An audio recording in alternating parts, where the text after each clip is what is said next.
क्या आपने कभी उस मंदिर के बारे में सुना है जहां देवी स्वयं रजस्वला होती है, जहां 3 दिनों तक मंदिर के कपाट बंद रहते हैं और उसी समय नदी का पानी खून की तरह लाल हो जाता है? हाँ, आज का वीडियो उसी कामाख्या मंदिर के बारे में है। वही मंदिर जहां मूर्ति नहीं, योनि की पूजा होती है, वही स्थान जिसे तांत्रिकों का महागढ़ कहा जाता है, और वही रहस्यमय शक्तिपीठ जहां बलि, श्राप और चमत्कार तीनों एक साथ जुड़े हैं। लेकिन सवाल ये है, क्या ये सब सिर्फ आस्था है या फिर इसके पीछे छुपा है कोई ऐसा सत्य जिसे जानकर आपकी सोच हिल जाएगी? इस वीडियो में आप जानेंगे क्यों माता ने अपने ही प्रिय पुजारी का सिर काट दिया, क्यों एक पूरे राजवंश को देवी का श्राप झेलना पड़ा, क्या वाकई यहाँ कभी मानव बलि दी जाती थी, और आखिर क्यों अम्बुवाची के सिर्फ 3 दिनों में प्रकृति भी देवी के साथ रजस्वला हो जाती है। ये सिर्फ एक मंदिर की कहानी नहीं है, ये शक्ति, तंत्र और सृष्टि के रहस्य की यात्रा है, जिसे जानकर श्रद्धा और डर दोनों साथ पैदा होंगे। और अंत में हम आपको बताएंगे कामाख्या में विराजमान 10 महाविद्याओं का ऐसा रहस्य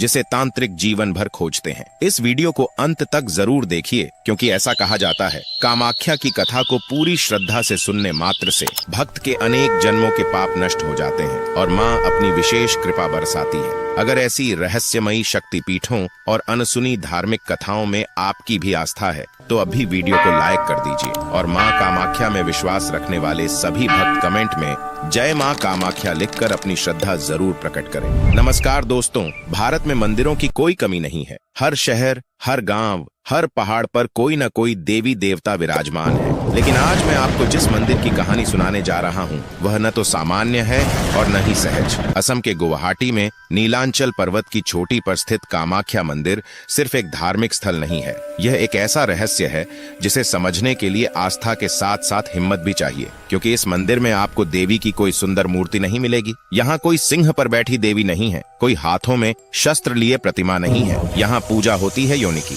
हाँ दोस्तों, वही योनि जिसे अक्सर समाज ने छुपाया, लेकिन कामाख्या में उसी को सृजन और जीवन का सबसे पवित्र प्रतीक माना गया। मंदिर के गर्भगृह में उतरते ही रोशनी कम होने लगती है, सीढ़ियां नीचे की ओर जाती हैं और वातावरण में एक अजीब सी ठंडक और नमी महसूस होती है। यहाँ एक प्राकृतिक पत्थर है जिसका आकार योनि जैसा है और उस पर लगातार जल प्रवाहित होता रहता है। आज तक कोई यह नहीं बता पाया कि यह जल कहाँ से आता है, न कोई पाइप, न कोई स्रोत, फिर भी वह जल बहता रहता है। स्थानीय लोग कहते हैं यह देवी की कृपा है। वैज्ञानिक चुप हैं और श्रद्धालु वे सिर झुकाकर उस रहस्य को स्वीकार कर लेते हैं। कामाख्या मंदिर को 51 शक्तिपीठों में सबसे रहस्यमय माना जाता है। यह वह स्थान है जहां शक्ति को हथियारों में नहीं बल्कि जीवन देने की क्षमता में पूजा जाता है। यही कारण है कि यह मंदिर केवल भक्तों को नहीं बल्कि तांत्रिकों, साधकों और सिद्धों को भी आकर्षित करता है। कुछ यहाँ मुक्ति ढूंढने आते हैं तो कुछ शक्ति। लेकिन एक बात तय है दोस्तों, जो व्यक्ति यहाँ आता है वह खाली हाथ वापस नहीं जाता। या तो वह कुछ पा लेता है या फिर अपने भीतर का सच। और यहीं से शुरू होती है उस रहस्य की यात्रा जो हमें सती के बलिदान, तंत्र की साधना और देवी के क्रोध तक ले जाती है। तो बने रहिए हमारे साथ, क्योंकि यह सिर्फ शुरुआत है। दोस्तों, कामाख्या मंदिर का रहस्य समझने के लिए हमें समय की धारा के विरुद्ध चलना होगा। उस युग में जब देवता धरती पर विचरते थे और एक निर्णय पूरी सृष्टि की दिशा बदल देता था। कहानी शुरू होती है भगवान शिव और माता सती से। यह विवाह प्रेम का प्रतीक था, लेकिन यही प्रेम एक बड़े टकराव की जड़ भी बना। माता सती के पिता थे राजा दक्ष, अहंकार से भरे, अपने कुल और प्रतिष्ठा पर गर्व करने वाले राजा। उन्हें शिव का वैराग्य स्वीकार नहीं था। भस्म, जटा और तपस्या दक्ष की दृष्टि में यह सब अपमान था। इसी अहंकार में राजा दक्ष ने एक भव्य यज्ञ रचा। देवताओं को बुलाया गया, ऋषि मुनि आमंत्रित थे, लेकिन जानबूझकर भगवान शिव को नहीं बुलाया गया और न ही उनकी पुत्री सती को। माता सती का हृदय टूट गया। वह बिना निमंत्रण अपने पिता के यज्ञ में पहुंची और वहां जो उन्होंने देखा वह किसी भी पत्नी के लिए असहनीय था। राजा दक्ष खुले मंच पर भगवान शिव का अपमान कर रहे थे। सती ने विरोध किया, लेकिन उनके शब्द अनसुने कर दिए गए। उस क्षण माता सती ने समझ लिया, जहां सम्मान नहीं वहां जीवन का कोई अर्थ नहीं, और उसी यज्ञ कुंड में उन्होंने स्वयं को अग्नि को समर्पित कर दिया। जब यह समाचार शिव तक पहुंचा तो संसार कांप उठा। शिव का क्रोध समय और दिशा से परे हो गया। उन्होंने माता सती के निष्प्राण शरीर को उठाया और तांडव करने लगे। आकाश फटने लगा, पृथ्वी डगमगाने लगी। सृष्टि के विनाश को रोकने के लिए भगवान विष्णु ने सुदर्शन चक्र चलाया। माता सती के शरीर के 51 अंग धरती पर गिरे और जहां जहां वे अंग गिरे वहीं बने शक्तिपीठ। कहा जाता है दोस्तों, जहां माता सती की योनि गिरी वहीं जन्म हुआ कामाख्या शक्तिपीठ का। यह स्थान केवल पूजन का नहीं बल्कि सृजन का केंद्र बन गया। यहीं से शुरू होती है मां कामाख्या की वह यात्रा जो आज भी श्रद्धा, रहस्य और शक्ति का प्रतीक बनी हुई है। दोस्तों, माता सती के बलिदान के बाद जो हुआ वह केवल एक देवी की मृत्यु नहीं थी, वह पूरे ब्रह्मांड का संतुलन टूटने जैसा था। माता सती के वियोग में भगवान शिव संसार से विरक्त हो गए। उन्होंने नीलांचल पर्वत के पास उमानंद क्षेत्र में गहरी समाधि ले ली।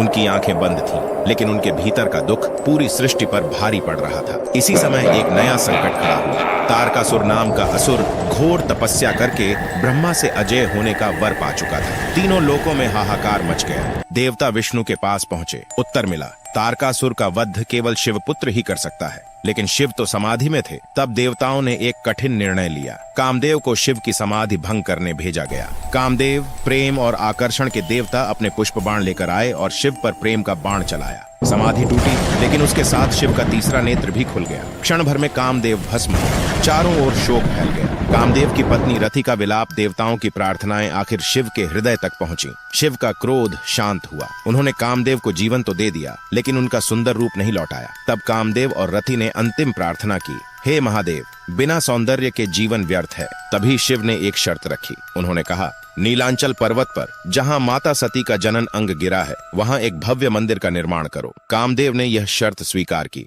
भगवान विश्वकर्मा की सहायता से मंदिर का निर्माण शुरू हुआ। इस मंदिर में भैरव और 64 योगिनियों की स्थापना की गई। यह साधना का केंद्र बन गया। कामदेव की तपस्या सफल हुई। उन्हें उनका सौंदर्य वापस मिला। इस प्रकार जन्म हुआ कामाख्या मंदिर का एक ऐसा स्थान जहां प्रेम, शाप, तपस्या और सृजन एक साथ जुड़े। और यहीं से कामाख्या केवल एक शक्तिपीठ नहीं बल्कि तंत्र और सिद्धि का महाकेंद्र बन गया। लेकिन यह तो बस शुरुआत थी। आने वाले युगों में यह भूमि और भी रहस्यमय होने वाली थी। दोस्तों, समय बदला, युग बदले, लेकिन नीलांचल पर्वत की शक्ति वैसी ही बनी रही। इसी पर्वत पर एक समय असुर राजा नरकासुर का शासन था। शुरुआत में नरकासुर मां कामाख्या का परम भक्त माना जाता था। वह रोज मंदिर आता, घोर तपस्या करता और देवी से शक्ति की कामना करता था। लेकिन कहते हैं ना दोस्तों, जब भक्ति में अहंकार मिल जाए तो वह भक्ति नहीं रहती, वह लालसा बन जाती है। धीरे धीरे नरकासुर को यह भ्रम हो गया कि वह देवी के बराबर है। शक्ति के नशे में उसने एक ऐसा विचार कर लिया जिसकी कोई कल्पना भी नहीं कर सकता। नरकासुर ने मां कामाख्या से विवाह का प्रस्ताव रख दिया। मां मुस्कुराईं,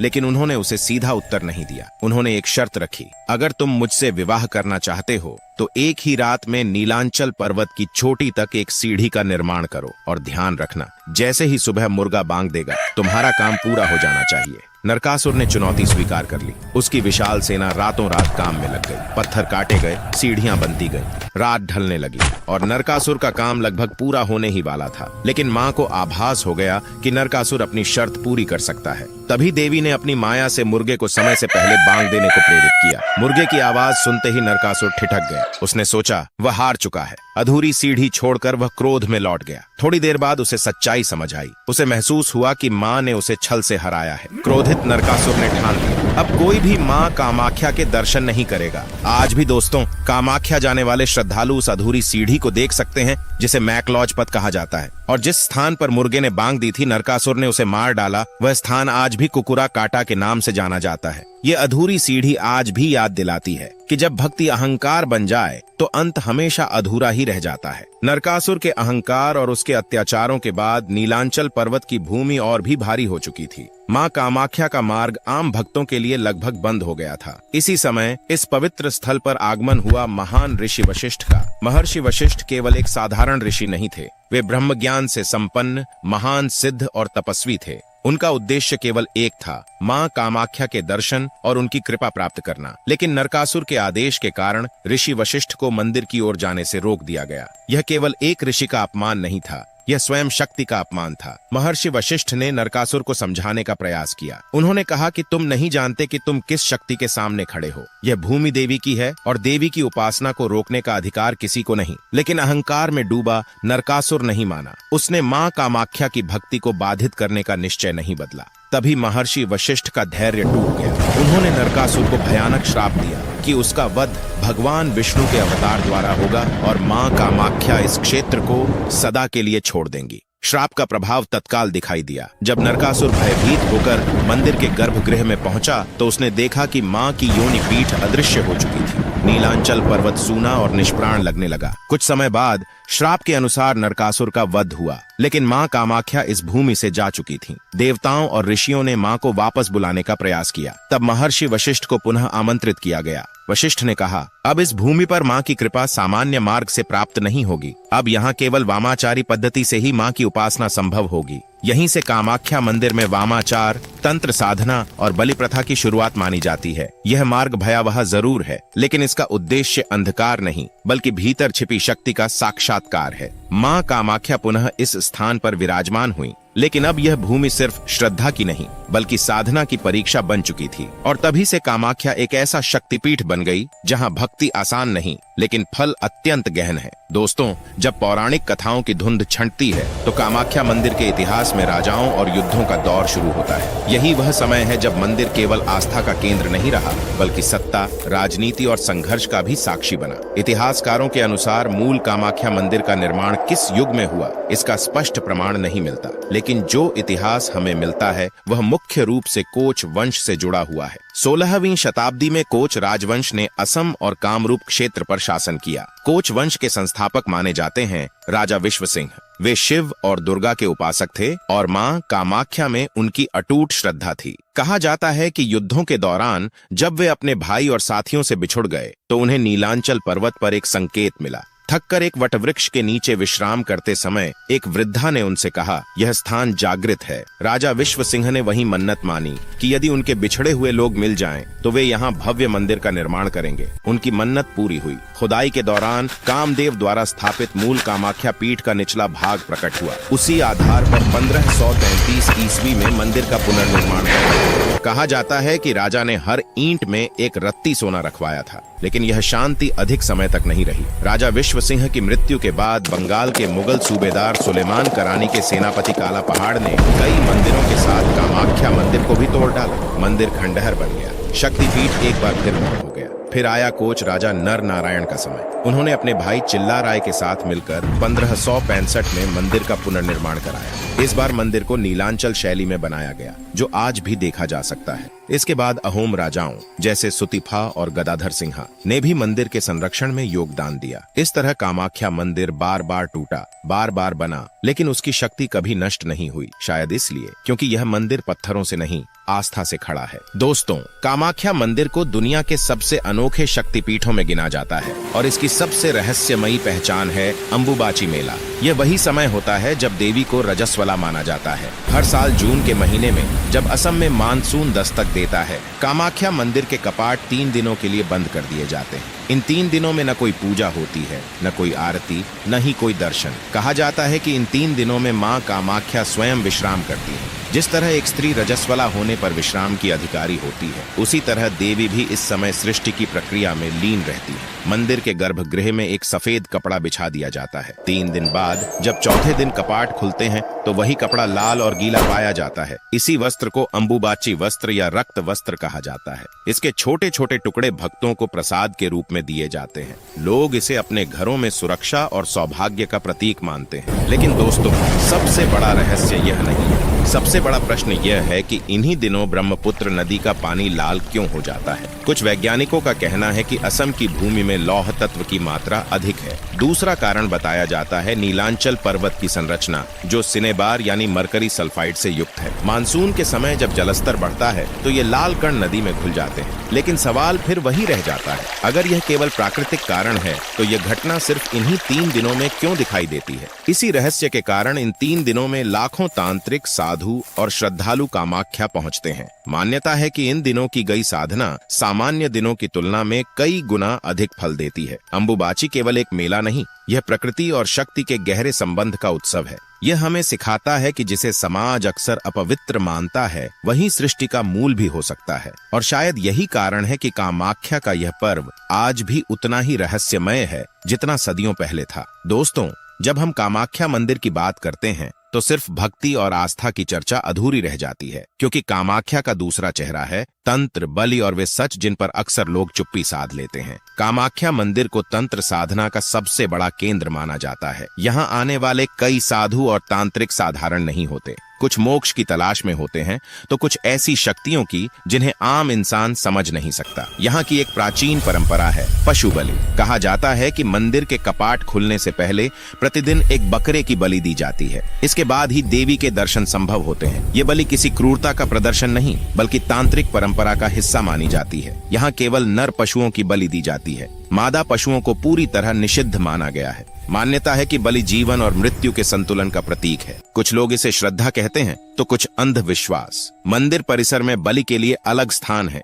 कहा जाता है कि जो भक्त बलि के समय जानवर का सिर कटते हुए देख ले वह पूरे वर्ष किसी अनिष्ट से सुरक्षित रहता है। यहीं से डर और रहस्य और गहरे हो जाते हैं। कामाख्या में वशीकरण पूजा का भी विशेष महत्व है। मंदिर के पत्थरों से निकला लाल रंग का सिंदूर कामिया या वशीकरण सिंदूर कहलाता है। लोग इसे सफलता, प्रेम और प्रभाव के लिए अपने साथ ले जाते हैं। लेकिन दोस्तों, सबसे अंधेरा सच मानव बलि की कथाओं से जुड़ा है। इतिहास और लोक कथाओं में ऐसे उल्लेख मिलते हैं कि कुछ तांत्रिक देवी को प्रसन्न करने के लिए मानव बलि भी देते थे। हालांकि आज यह प्रथा पूरी तरह प्रतिबंधित है, लेकिन 19 जून 2019 की घटना आज भी रोंगटे खड़े कर देती है, जब मंदिर परिसर में एक महिला का सिर कटा शव मिला। यह घटना हमें यह सोचने पर मजबूर करती है, क्या तंत्र सच में शक्ति का मार्ग है या फिर डर का कारोबार? कामाख्या हमें सिखाती है कि शक्ति का मार्ग जितना ऊंचा है उतना ही खतरनाक भी, और यही द्वंद्व इस मंदिर को दुनिया के सबसे रहस्यमय स्थलों में शामिल करता है।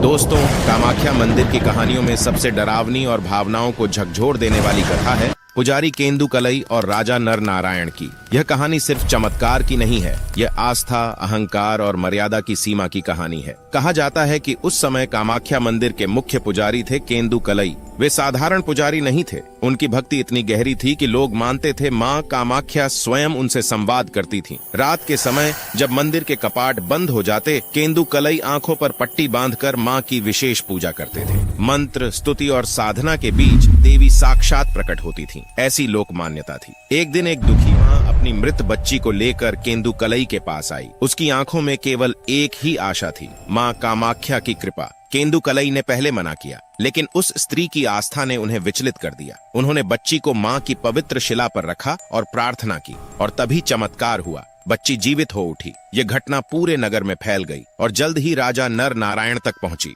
राजा देवी का साक्षात दर्शन करना चाहते थे, लेकिन यह नियम था कि देवी का प्रत्यक्ष दर्शन केवल पुजारी को ही होता है। राजा के दबाव में केंदु कलई ने एक उपाय बताया। गर्भगृह की दीवार के एक छिद्र से राजा देवी को देख सकते थे। उस रात जैसे ही पूजा शुरू हुई, देवी प्रकट हुई, लेकिन उन्हें आभास हो गया कि उनके साथ छल हुआ है। माँ क्रोधित हो गईं। उन्होंने राजा नर नारायण को श्राप दिया कि उनके वंश का कोई भी व्यक्ति इस क्षेत्र में प्रवेश करेगा तो उसका विनाश होगा। डर के मारे राजा ने कामाख्या क्षेत्र छोड़ दिया। आज भी कहा जाता है कि उनके वंशज इस क्षेत्र से गुजरते समय आंखें ढक लेते हैं, लेकिन दंड यहीं खत्म नहीं हुआ। कुछ कथाओं के अनुसार माँ ने केंदु कलई का सिर काट दिया। कुछ मान्यताओं में उन्हें पत्थर में बदल दिया गया। ये कथा हमें एक गहरा संदेश देती है। देवी की कृपा जितनी गहरी है, उनकी मर्यादा उतनी ही कठोर। कामाख्या में भक्ति प्रेम है, लेकिन नियम अटल हैं। दोस्तों, कामाख्या मंदिर की यात्रा यहाँ आकर पूरी नहीं होती, बल्कि यहीं से उसका सबसे गहरा अध्याय शुरू होता है। क्योंकि कामाख्या केवल एक देवी नहीं है,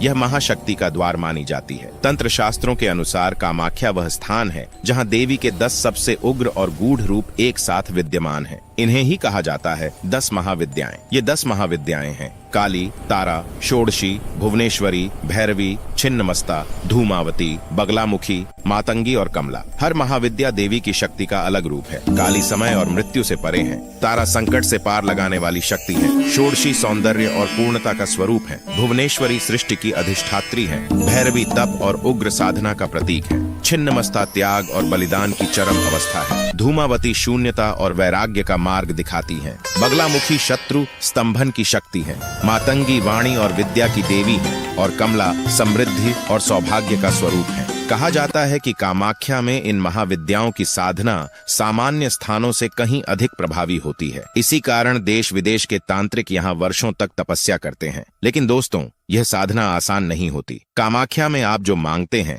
वह आपको मिल सकता है, लेकिन उसकी कीमत चुकानी पड़ती है। यही कारण है कि कई साधक यहाँ सफल होकर लौटते हैं और कई अधूरे रह जाते हैं। कामाख्या का अंतिम रहस्य यही है। यह देवी आपको वह नहीं देती जो आप चाहते हैं, बल्कि वह देती है जिसके आप योग्य होते हैं। यह स्थान डराता है, आकर्षित करता है और भीतर तक झकझोर देता है। शायद इसी वजह से कामाख्या मंदिर आज भी रहस्य बना हुआ है। और अगर आप इस कथा को पूरी श्रद्धा से सुन रहे हैं तो कहा जाता है मां कामाख्या की दृष्टि आप पर भी पड़ती है। यही इस कहानी का अंतिम सत्य है और यही इसका सबसे बड़ा रहस्य। अगर आपको कामाख्या माता के ये गूढ़ रहस्य और अनसुनी कथाएं भीतर तक छू गई हों तो इस वीडियो को उन लोगों तक जरूर शेयर करें जिनकी आस्था शक्ति में है, क्योंकि कहा जाता है इन कथाओं को आगे बढ़ाने से मां की विशेष कृपा बनी रहती है और ऐसे ही रहस्यमयी, धार्मिक और ऐतिहासिक